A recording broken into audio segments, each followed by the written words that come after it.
Todo el mundo sabe lo que es llevarse un buen susto. Pues bien, imagínese cómo sería su vida si se viera atrapado por esa especie de miedo intenso sin razón aparente cuando menos lo esperase. Así se vive con un trastorno de ansiedad.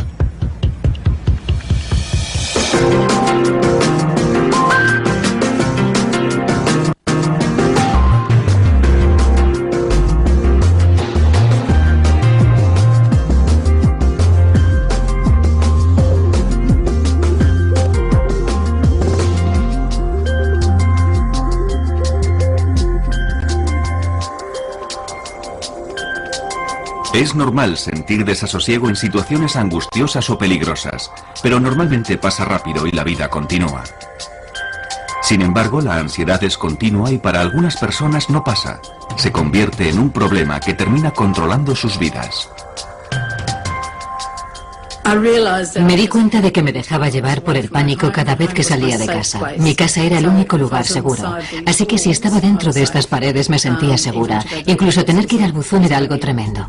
Sandra Snow tenía 30 y pocos años, estaba felizmente casada y tenía 2 hijos de menos de 5 años cuando la ansiedad empezó a apoderarse de ella.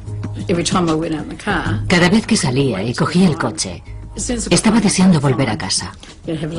Y nada más llegar me empezaba a sentir bien. Descansaba un rato y me ponía bien. Después empecé a pensar, no son simples mareos, tiene que ser algo más. Tenía palpitaciones en el coche, me sentía mareada, con náuseas e incómoda. Y llegó un momento en que dejé de salir, siempre estaba en casa, ponía excusas, decía que no me encontraba bien, que tenía dolor de cabeza, que tenía algún virus estomacal, que estaba enferma, que los niños no estaban bien. Me inventaba cualquier excusa. Al recordarlo, Sandra es consciente de que evitó hacer ciertas cosas durante mucho tiempo. Pero después de 3 meses particularmente agobiantes a cargo de sus 2 hijos pequeños, de un marido enfermo, un negocio y de ella misma, la ansiedad le superó. Hace como un año, digamos que empecé a evitar algunas cosas. No quería ir al cine y cosas así, ni estar entre mucha gente. Y además creo que el estrés de cuidar de mi familia también influyó de alguna manera. Durante los 7 años siguientes, Sandra vivió un constante miedo diario a los ataques de pánico que llegaron a controlar su vida. Es una sensación horrible. Por eso la gente dice que debe ser parecido a un infarto. El corazón te late muy rápido y tienes un ligero dolor en el pecho. Te falta la respiración. La cabeza te da vueltas. Te tiemblan las rodillas y no sabes si vas a vomitar porque todo es muy confuso. Tienes el estómago, la cabeza, todo el cuerpo como sobresaltado. Supongo que es una especie de sobresalto, una sensación horrible. En el núcleo de estas sensaciones tan desagradables está la ansiedad y un mecanismo que todos tenemos para sobrevivir al peligro inminente que es luchar o huir. Se conoce como respuesta lucha-huida. La ansiedad es un síntoma normal. Todos somos capaces de experimentarla. Pero en los trastornos de ansiedad, las rutas de dicha ansiedad son demasiado sensibles. Afectan mucho más a la gente que sufre trastornos de ansiedad que a la gente que no tiene esos problemas. Estas rutas de ansiedad afectan a 3 partes principales del cerebro. El estímulo, que históricamente era un animal salvaje y que hoy en día es más parecido a un coche de carreras, llega al cerebro a través de los ojos y la respuesta se coordina en una parte del cerebro conocida como amígdala. Esto activa la parte pensante del cerebro, la corteza prefrontal. A la vez, la célula más primitiva del cerebro se acciona provocando la ansiedad y por consiguiente la respuesta de lucha-huida. Aumenta la tasa cardíaca. La respiración se hace más rápida y se entrecorta. Y los músculos se contraen. Todo ello tiene como objetivo sobrevivir al peligro físico, pero lo que hace es provocar un ataque de pánico, por una mala interpretación provocada por los trastornos de ansiedad. Porque si se padece un trastorno de ansiedad, estas partes del cerebro se activan fácilmente. Se sufre un ataque de ansiedad Y al experimentar miedo, se tiene un pensamiento distorsionado. Algo terrible va a ocurrir. Vas a perder el control. Vas a sufrir un infarto. Vas a morir. Y para el 10% de personas que sufrirán un ataque de pánico, es el miedo a tener otro lo que puede producir que se instale el trastorno. Bueno, el típico ejemplo es el de una persona que sufre un ataque de pánico en un lugar muy concurrido, como un supermercado lleno de gente un jueves por la tarde. Es una experiencia verdaderamente horrible. La persona vuelve a su casa pensando en cuándo tendrá otro de esos ataques de pánico. Terminan sintiendo una ansiedad permanente. Se denomina agorafobia, que etimológicamente significa miedo a los lugares públicos abiertos, es decir, se tiene miedo a ir a cualquier lugar desprotegido. Evidentemente no quieres tener otro ataque de pánico, así que solo piensas en el próximo ataque y en el lugar donde te ocurrirá, ya que puede pasarte en el sitio más inesperado. Y no quieres estar fuera de tu casa cuando ocurra, porque no quieres sentirte vulnerable. ¿Cómo vas a sobrellevarlo si estás fuera? Es decir, cuando estás fuera, no puedes llegar a casa rápidamente. Así que terminas evitando salir, porque sabes que si tienes un ataque en el supermercado, no volverás al supermercado. Si tienes uno en la lechería, no volverás a la lechería.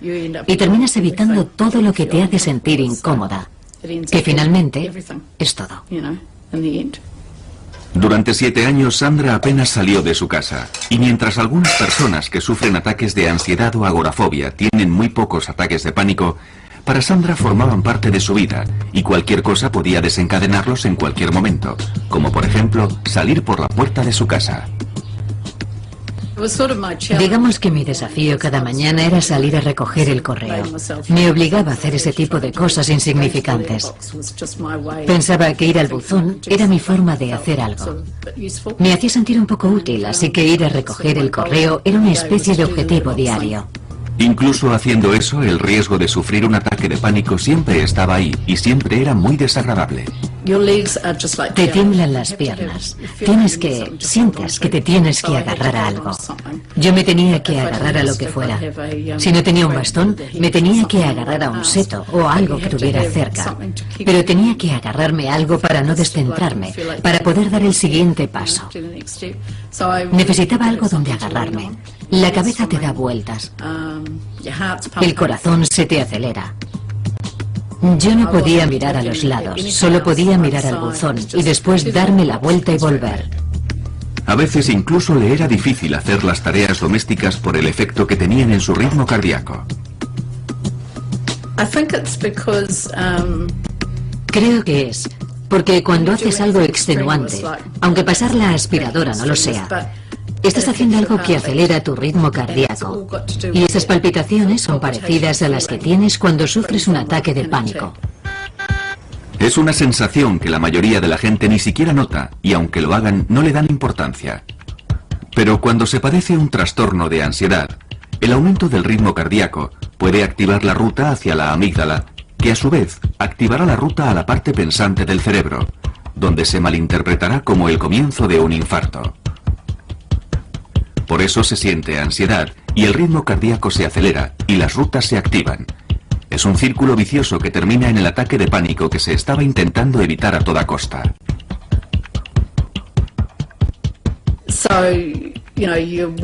Así que cuando estás activa, sientes que tu corazón va a un ritmo diferente al normal. Y yo solo pensaba en eso. Y creo que por eso me sentía tan incómoda pasando la aspiradora. La cabeza me daba vueltas y no me gustaba esa sensación porque era muy frecuente. Me hacía sentir muy mal, así que la mayoría de las veces barría. Barrer era lo mío.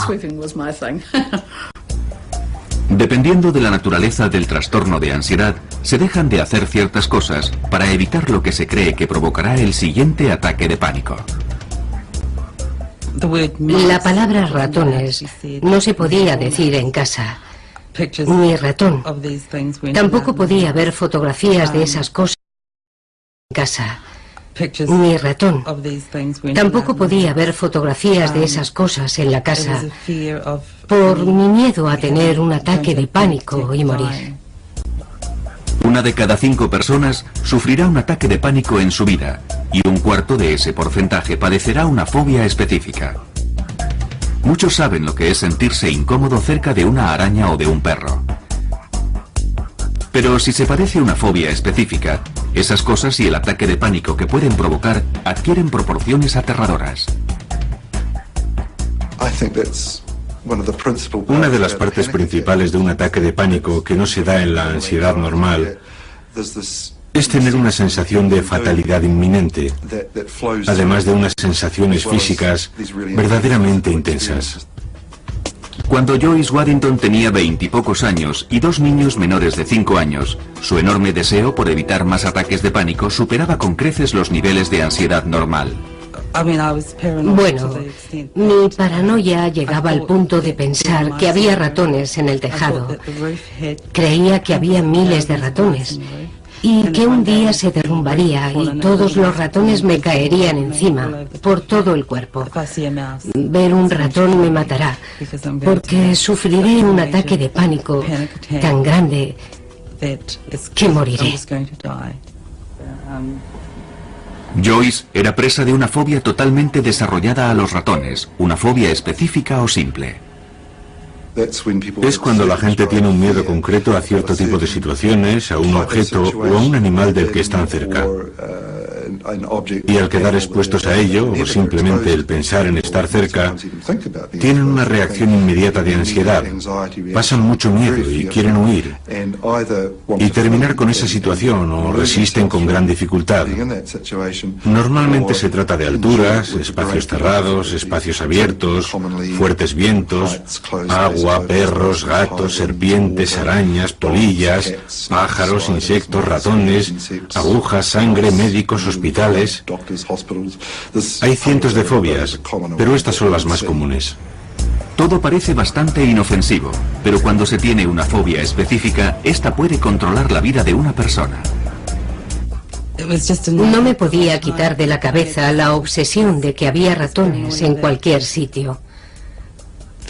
Lo que también me ocurría es que empecé a oler a ratones y los olía por todos lados, 24 horas al día.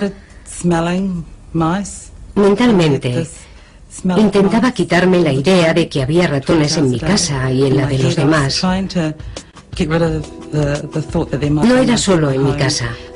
En las botas de agua. Se metían en las botas de agua. Y sabía que eso ocurría porque de pequeña tenía unas, y un día que fui a ponérmelas salió un ratón de ellas. Creo que ese fue un momento trágico de mi infancia. Me fui a poner las botas de agua y salió un ratón de una de ellas. Los ratones se meten en cualquier parte y en ese momento me provocaron mucho estrés. Evidentemente, el estrés que Joyce sentía por los ratones era exagerado, pero eso no impidió que controlara su vida intentando evitarlo.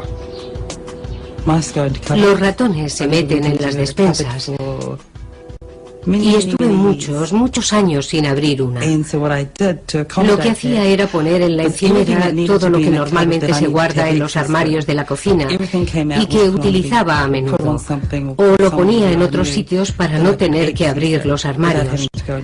Tazas, platos, sartenes, cualquier cosa que normalmente se pone en una despensa, yo lo tenía en estanterías. Detrás del huidizo comportamiento de Joyce se ocultaba un miedo desesperado por lo que pudiera ocurrir si veía un ratón. Creía que me quedaría sin respiración, que no podría respirar, que me desmayaría en cualquier momento y que me moriría. Esa sería la reacción que tendría si veía un ratón.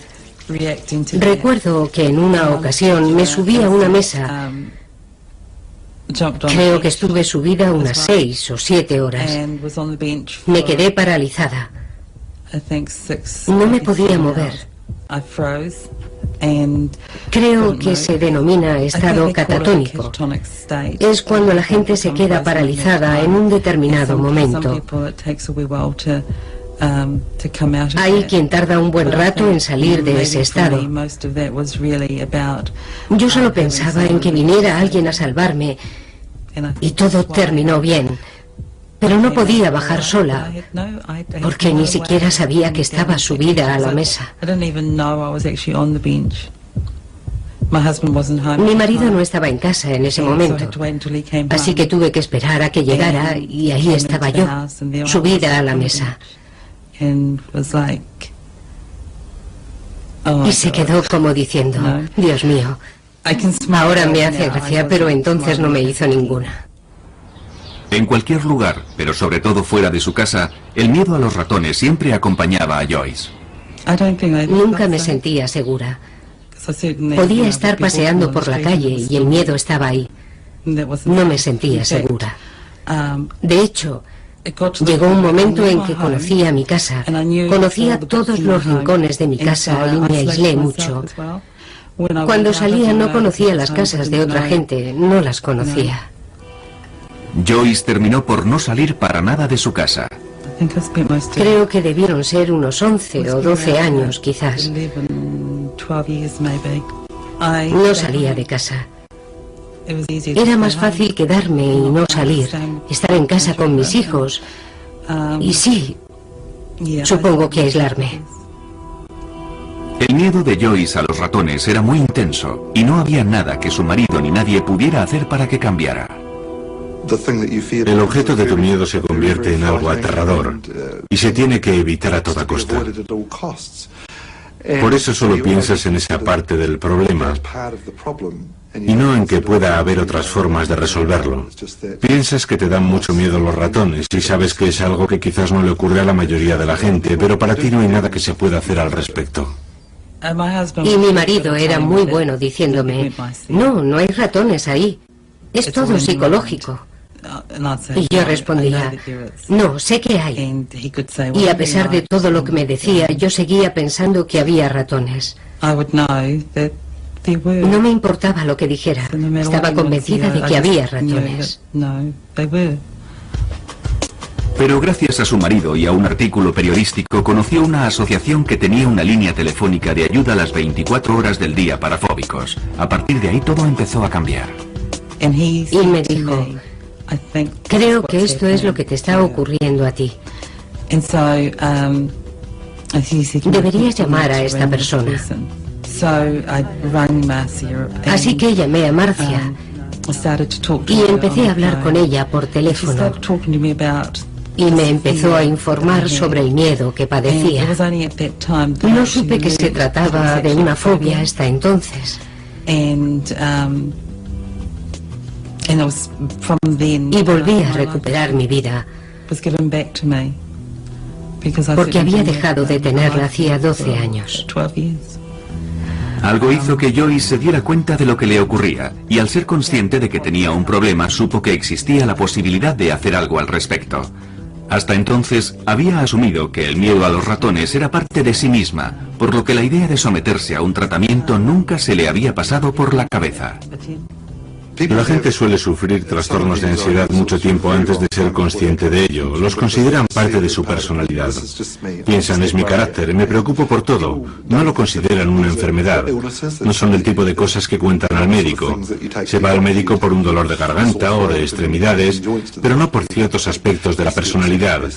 Así que estas personas sobrellevan como pueden su preocupación y ansiedad crónica. Por eso muchas personas con trastornos de ansiedad llevan vidas muy limitadas y aisladas en lugar de buscar ayuda. Durante muchos años hice todo para ocultar los síntomas sin saber con seguridad qué ocurría en mi propio cuerpo. Ni siquiera podía reunir la suficiente valentía como para preguntar a alguien, ¿qué me está pasando? Asumí que era algo normal. A menudo suelen padecer diversos trastornos de ansiedad y pueden ser desesperantes. Si no se ha sufrido un trastorno de ansiedad, no es fácil comprender la intensidad que pueden llegar a alcanzar. Si no se ha sufrido un trastorno de ansiedad, no es fácil comprender la intensidad que pueden llegar a alcanzar la angustia y el miedo. La preocupación acaba acaparando todo el tiempo. No es una preocupación sobre ciertos hechos aterradores que puedan ocurrir, sino sobre todo. Así que se pasan el día preocupados por una gran variedad de cosas y no duermen. Son personas irritables, están muy tensos permanentemente y su cerebro nunca descansa. Y de forma parecida, la ansiedad social no es solo un problema de timidez, impide a la gente vivir su vida. No van a entrevistas, no progresan en su carrera, no les gusta hacer amistades porque no les gusta sobreactuar, ni pedir a nadie que salga con ellos, ni les gusta comer en público, no les gusta firmar tarjetas de crédito con alguien mirándoles. Afecta a todas las parcelas de su vida. Es una enfermedad horrible. Grant Cooper, de 41 años de edad, estuvo aislado durante muchos años debido a su fobia social. Hace 18 meses se sometió a un tratamiento intensivo que le está permitiendo recuperar cierto control sobre su vida. Pero aún recuerda su último ataque de pánico en un partido internacional de cricket al que fue con unos amigos. Estaba sentado en la tribuna y tenía suficiente espacio a mi alrededor. No había demasiada gente, así que estaba bien. Pero cuando llegaron los demás, nuestros asientos estaban en medio de una fila y estábamos rodeados de gente. Y en ese momento empecé a pensar, vaya, va a ser difícil levantarme y avanzar con tanta gente, pero voy a levantarme para ir a comprar unas cervezas. No sé si podré atravesar las abarrotadas gradas sin tambalearme y derramar la cerveza. Y fue entonces cuando empecé a sentirme muy tenso y angustiado. Empecé a tener síntomas muy fuertes en las piernas. Las tenía muy tensas. Y en las 2 horas que duró el partido estuve más concentrado en las sensaciones de mi cuerpo que en el partido de cricket. Durante años, Grant había intentado sobrellevar su ansiedad solo. Incluso cuando se dio cuenta de que tenía un problema, fue reacio a hablar de sus síntomas. A menudo son enfermedades que se padecen en silencio. El trastorno de ansiedad generalizada se suele padecer durante 20 o 25 años antes de ser tratado. Esas personas viven con un exceso de preocupación. Y en algunos casos la fobia social se suele sufrir 10 o 15 años antes de que se trate. Ahora tengo 41 años. Y sí, ahora soy consciente de ello. He empezado a ser consciente de que tengo problemas desde los 13 años. Grant recuerda perfectamente el comentario del compañero de clase que le hizo sentirse angustiado por primera vez. Hizo un comentario sobre la forma en que yo andaba, sobre cómo caminaba entonces. Y sí, no sé qué estaba haciendo en ese momento, no lo sé. A veces siento que ando normal y otras veces creo que me observan. Y cuando me siento observado es cuando me pongo tenso y angustiado y se me agarrotan los músculos. A pesar de tener una infancia feliz, Grant fue un niño tímido y retraído. Recuerdo que era un niño nervioso y, bueno, también angustiado. Me daba miedo participar en muchos deportes y ese tipo de cosas. Era un niño muy callado y no me gustaba destacar. Pero padecer un trastorno de ansiedad no es simplemente una cuestión de timidez extrema. Las personas que sufren trastornos de ansiedad tienen quizás un tipo de personalidad subyacente muy sensible y angustiada, pero también tienen una afección que es más específica y que puede ser una ansiedad social, una fobia o lo que sea, o incluso una preocupación excesiva. Y nadie sabe en realidad por qué algunas personas desarrollan este tipo de trastornos y otras no. Es un curioso comportamiento del cerebro que no comprendemos totalmente. No sabemos por qué actúa de esa forma, si es debido a determinados percances durante la infancia, a algún tipo de vulnerabilidad genética. No sabemos por qué el cuerpo reacciona de esa manera peculiar, pero no tiene nada que ver con una posible debilidad. Estas personas no eligieron ser así, simplemente son así. Igual que otras personas que padecen otro tipo de enfermedades médicas. No es que sean más débiles, simplemente son así. Mala suerte. Los trastornos de ansiedad afectan al 20% de la población y si se tiene la mala suerte de ser socialmente fóbico, estar con otras personas se puede convertir en un verdadero calvario. Recuerdo que una vez, saliendo de casa, escuché unas voces en mi cabeza que me decían: No quiero ir, no quiero ir. Y era como si gritaran dentro de mi cabeza. Cheryl Freeman, una mujer felizmente casada y con 2 hijos que ahora estudia psicología, cree que su fobia social surgió de un trastorno de ansiedad generalizada que había comenzado 10 años antes. Llegó un momento en que me daba miedo hacer muchas cosas, sobre todo cosas relacionadas con la comida. No quería comer alimentos si no sabía cómo habían sido procesados. No quería ser la primera en comer algo. Me daba miedo que algo estuviera envenenado. Y también ir al baño. Recuerdo que en una acampada tenía miedo de que alguien hubiera podido envenenar el papel higiénico. Algo bastante irracional. Por esa época, Cheryl tuvo uno de sus extraños ataques de pánico. Había comido unos frutos secos y empecé a sentir que me hinchaba. Aparte de que uno se hinche por dentro, yo creía que me estaba hinchando por fuera. Así que me fui a mirar en el espejo y me miraba y me volví a mirar y empecé a notar los síntomas. El corazón se empezó a acelerar, así que llamé a una ambulancia y me llevaron al hospital. Me conectaron a un monitor cardíaco y mi corazón iba a 100 por hora. Me asusté mucho. Creía que me moría. Cuando tuvo el siguiente ataque de pánico, el trastorno de ansiedad de Cheryl ya se había convertido en una fobia social. Me daba miedo ser juzgada y criticada por otras personas. Sentía que todo el mundo me miraba, que no era lo suficientemente buena. Ese miedo a lo que otra gente pudiera pensar de ella le provocó una grave reacción física. Si íbamos a algún sitio donde hubiera más gente, pensaba, no les gusto, no les gusto. Y empezaba a tener un ataque de pánico. Era muy duro, porque sentía un dolor muy fuerte en las piernas. Temblaba. El corazón se me disparaba. Perdía totalmente el control y mi marido terminaba llevándome de vuelta a casa. Y si pasábamos por el hospital, yo le decía, creo que deberíamos parar para que me examinen. Y él me decía, no, es solo eso, estás bien. Y después llegaba a casa, me tumbaba en la cama y tenía mucho miedo de que eso me terminara matando. Los trastornos de ansiedad pueden provocar ataques de pánico o no. Sin embargo, cuando la persona se ve en la situación que teme, sufrirá uno. Un fóbico a los ratones, al enfrentarse a un ratón, tendrá un ataque. Un fóbico social, si se ve obligado a actuar o hablar en público, sufrirá un ataque de pánico. O una persona que padezca agorafobia tendrá un ataque de pánico en un lugar concurrido donde no podrá escapar. A pesar de las similitudes, los diferentes trastornos pueden diferenciarse claramente cuando se pregunta a los fóbicos a qué tienen miedo exactamente. Y la diferencia es que alguien con una fobia social odiará ser el centro de atención, odiará estar bajo la mirada de otra gente y tendrá mucho miedo a hacer algo que le humille o que le deje en ridículo. Y eso es muy diferente a lo que siente alguien con un trastorno de ansiedad cuyo miedo es sufrir un infarto, desmayarse, la sensación de fatalidad inminente. Cuyo miedo es sufrir un infarto, desmayarse, la sensación de fatalidad inminente.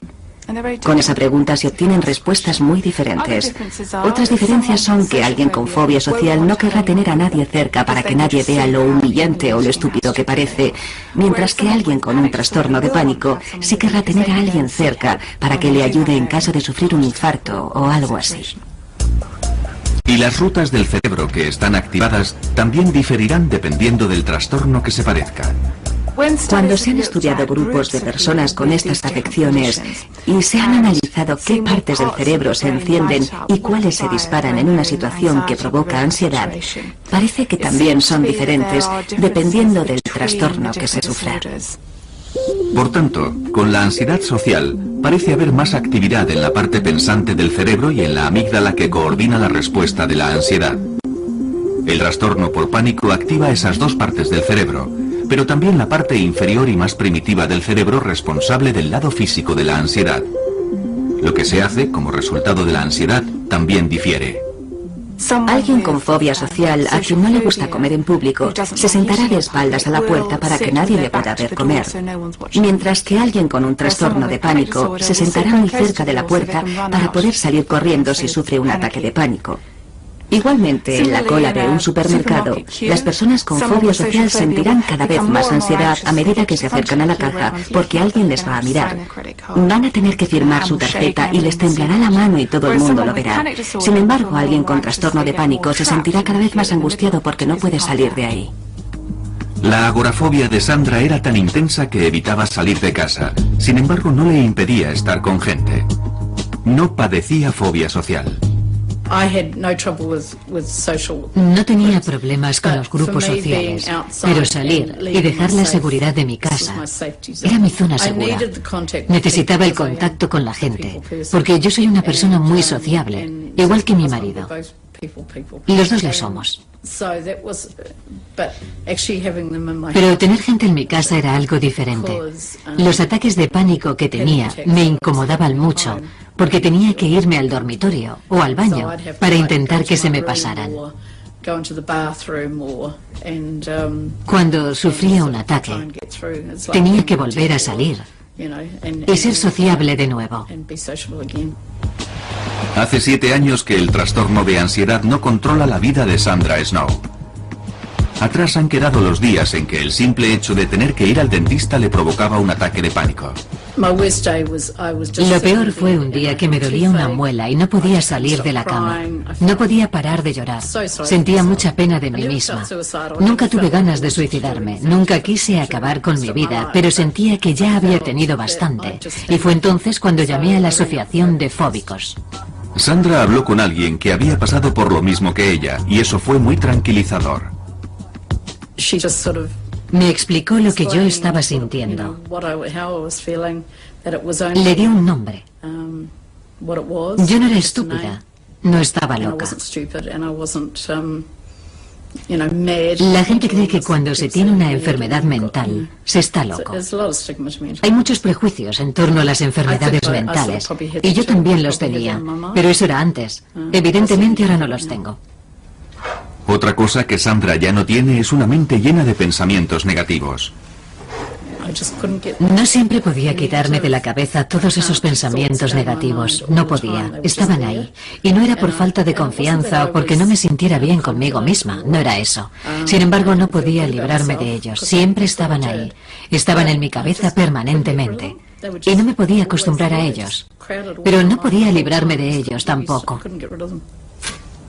Durante años, Sandra intentó solucionarlo sola con cintas de relajación y obtuvo alguna mejoría con su ansiedad.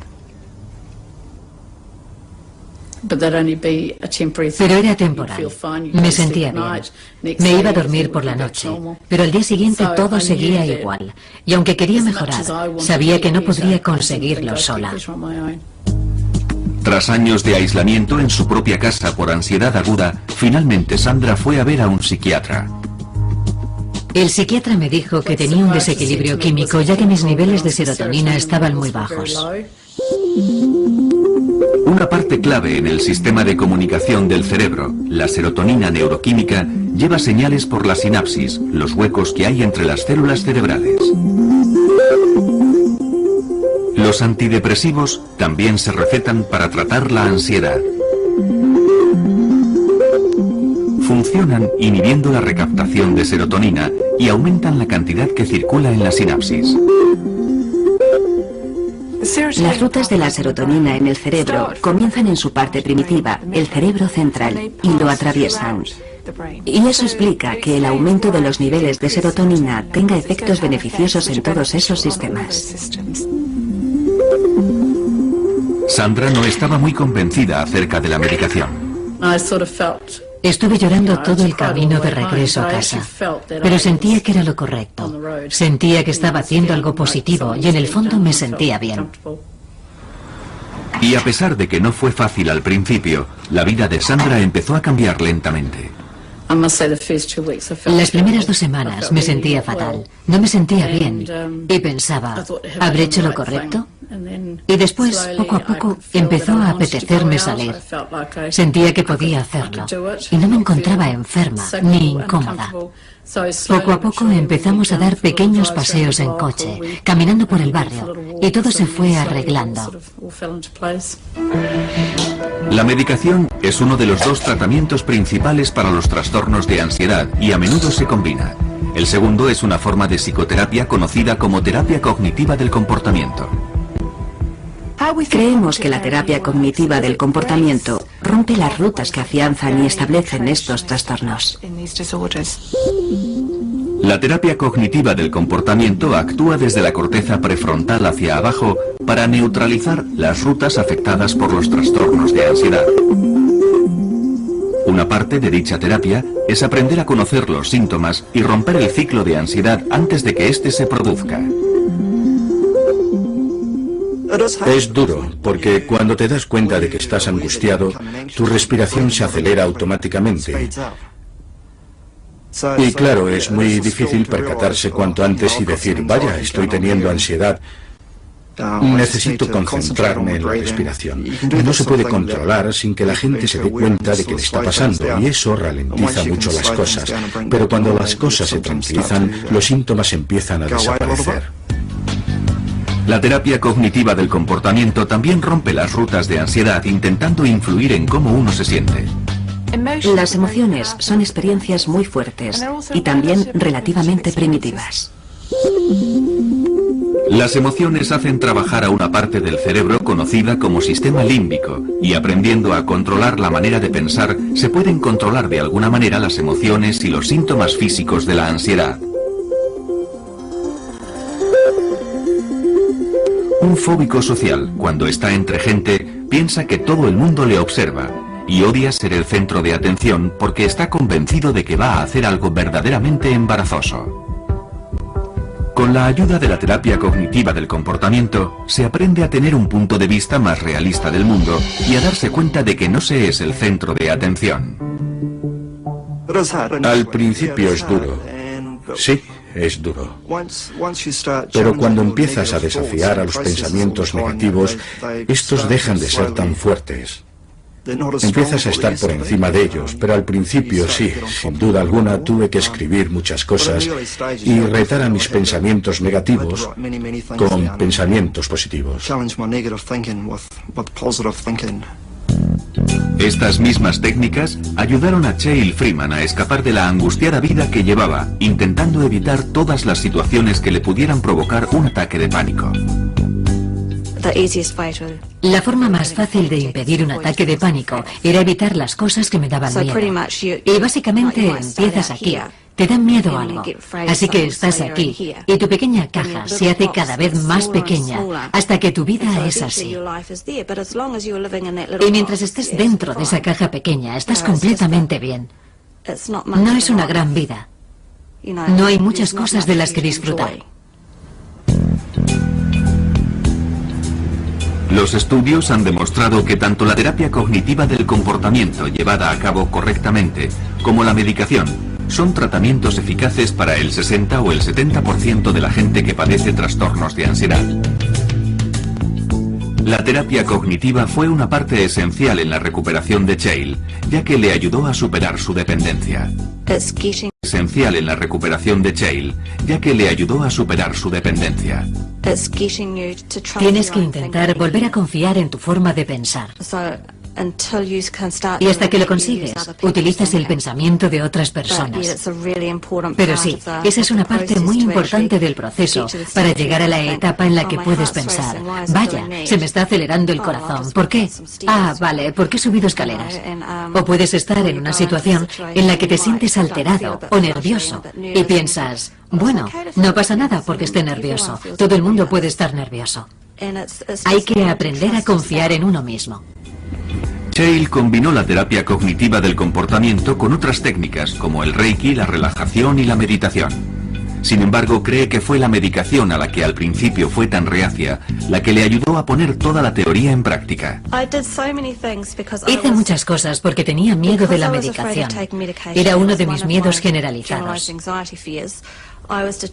Me había propuesto hacerlo de una manera natural y lo quería conseguir para decir al mundo, se puede hacer así, no hace falta la medicación. Pero Chale fue finalmente a un psiquiatra que le dijo que también sufría una depresión. No le creí, pero tenía razón, porque la vida no me parecía divertida. No tenía alegría, no tenía felicidad. No tenía felicidad en mi interior, no la tenía, así que estaba deprimida y muy angustiada.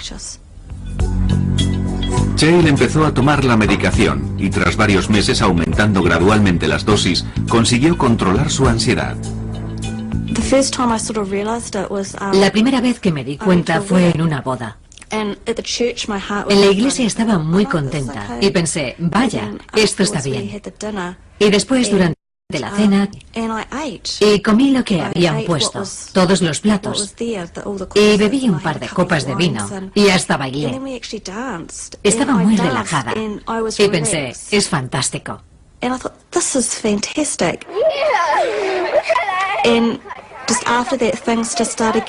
Y después las cosas empezaron a ser más fáciles.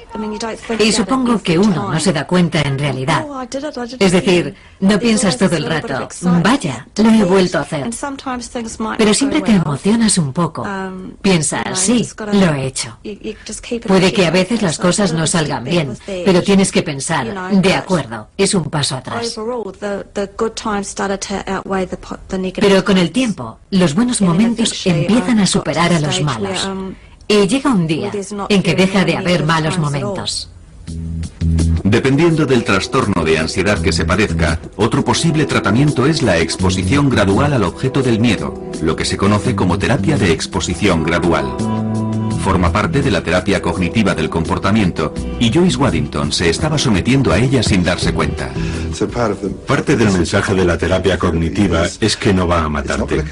Es desagradable, lo reconocemos, pero se puede aprender de ella y te pueden enseñar técnicas para aprender a tolerar y a sobrellevar estos sentimientos.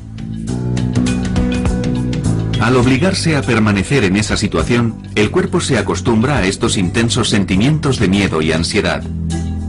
Y no empeoran, sino que finalmente desaparecen. Y con cada exposición, la calma llega más rápidamente. Confeccionar ratones de trapo fue la terapia de exposición gradual de Joyce, y el primero fue el más difícil. Me sentía como si estuviera haciendo un ratón de verdad. Como si fuera un ratón verdadero. Creo que hasta tuve palpitaciones. Fue extraño ponerle la cola porque me parecía una cola de verdad. Cuando lo tuve entre mis manos, no quería volver a tocar un ratón nunca más. Tener un ratón entre mis manos. Creo que ese fue el peor momento. Pero con el tiempo fue cada vez más fácil. Me hice muy creativa y empecé a confeccionar otros animales también. Y a partir de ahí, mejoré mucho. Joyce ha recorrido un largo camino desde que hizo su primer ratón de trapo. No recuerdo cuándo sentí que empezaba a mejorar, pero un día no noté ese olor. No tenía el miedo de antes.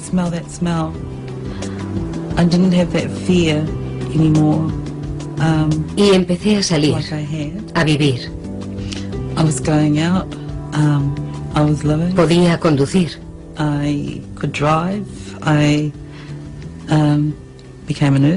Me hice enfermera.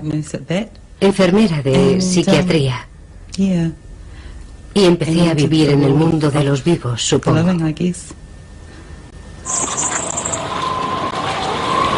En la recuperación de Grant Cooper también influyó una exposición gradual a sus situaciones más temidas. Las primeras veces, el simple hecho de ir andando a la ciudad con un grupo de gente era muy difícil. Se me agarrotaban los músculos de las piernas. Era muy difícil porque intentaba concentrarme en mi respiración y en todas las cosas que había aprendido. Pero era muy difícil hacerlo todo al mismo tiempo. Pero sí, como he comentado, cuanto más lo hacía, más fácil era. Y después hice muchos ejercicios yo solo, como caminar por mi barrio o ir a la parada del autobús y ese tipo de cosas que normalmente evitaba hacer. Sin prisa pero sin pausa, Grant está retomando la vida que la mayoría damos por supuesta. Nunca me recuperaré totalmente, pero por lo menos puedo controlar la ansiedad. He podido retomar mi vida y estoy deseando volver a trabajar en el futuro.